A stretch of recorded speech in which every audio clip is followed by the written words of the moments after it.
Welcome to VC story teller channel. Savitri Devi ने वर्षों की कठोर तपस्या के बाद अंततः वह अवस्था प्राप्त कर ली थी जहां मन पूरी तरह शांत, स्थिर और निर्मल हो जाता है।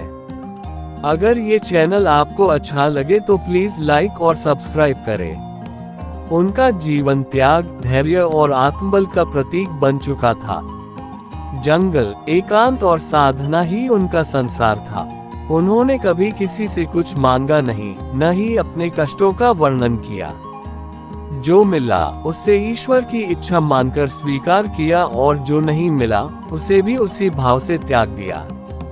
इसी कारण देवता, ऋषि और प्रकृति तक उनके तप से प्रभावित हो चुके थे। एक दिन जब सावित्री देवी ध्यान में लीन थीं, तब आकाश में एक अद्भुत प्रकाश फैल गया। वह प्रकाश धीरे धीरे उनके सामने साकार रूप लेने लगा।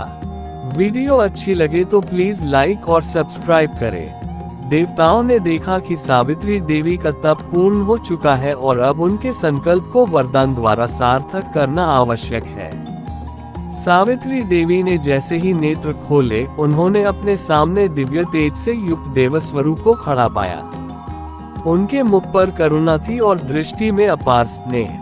देवस्वरूप ने कहा कि वे सावित्री देवी की तपस्या से अत्यंत प्रसन्न हैं। इतने वर्षों तक बिना किसी लोभ, भय या स्वार्थ के की गई साधना दुर्लभ होती है।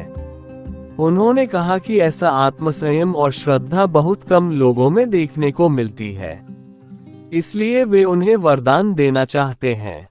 सावित्री देवी ने हाथ जोड़कर विनम्रता से प्रणाम किया, किंतु उनके मन में कोई व्यक्तिगत इच्छा नहीं थी। उन्होंने कहा कि यदि वे वास्तव में प्रसन्न हैं, तो ऐसा वरदान दे जिससे संसार का कल्याण हो। देवस्वरूप उनके उत्तर से और अधिक प्रसन्न हो गए। उन्होंने कहा कि ऐसा भाव ही सच्ची तपस्या का फल होता है। तब सावित्री देवी ने धीरे धीरे अपने मन की बात रखी। उन्होंने कहा कि संसार दुख, अहंकार और अज्ञान से घिरा हुआ है।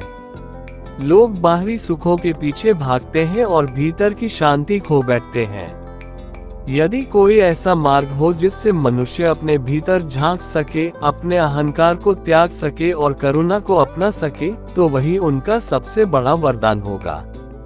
देवस्वरूप ने कहा कि उनका वरदान यही होगा कि सावित्री देवी का जीवन स्वयं एक मार्ग बन जाएगा।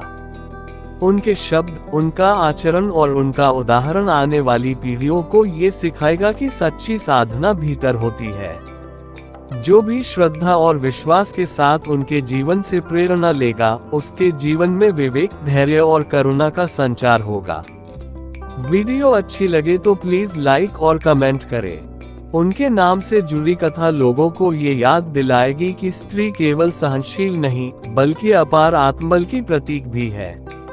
इसके साथ ही देवस्वरूप ने उन्हें ये भी वरदान दिया कि जिनके जीवन में अंधकार होगा, वे सावित्री देवी की कथा सुनकर आशा पाएंगे। जिनके मन में भय होगा, उन्हें साहस मिलेगा, और जो अपने जीवन में उद्देश्य खो चुके होंगे, उन्हें दिशा प्राप्त होगी। ये वरदान किसी एक व्यक्ति के लिए नहीं, बल्कि पूरे मानव समाज के लिए होगा।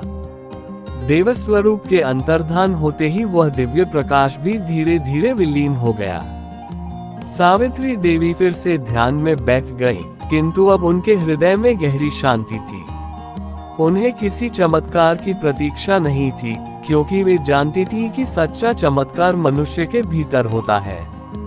उनका जीवन आगे भी वैसा ही सरल, त्यागमय और करुणामय रहा, पर अब वह केवल एक साधिका नहीं थी, बल्कि एक जीवंत प्रेरणा बन चुकी थी।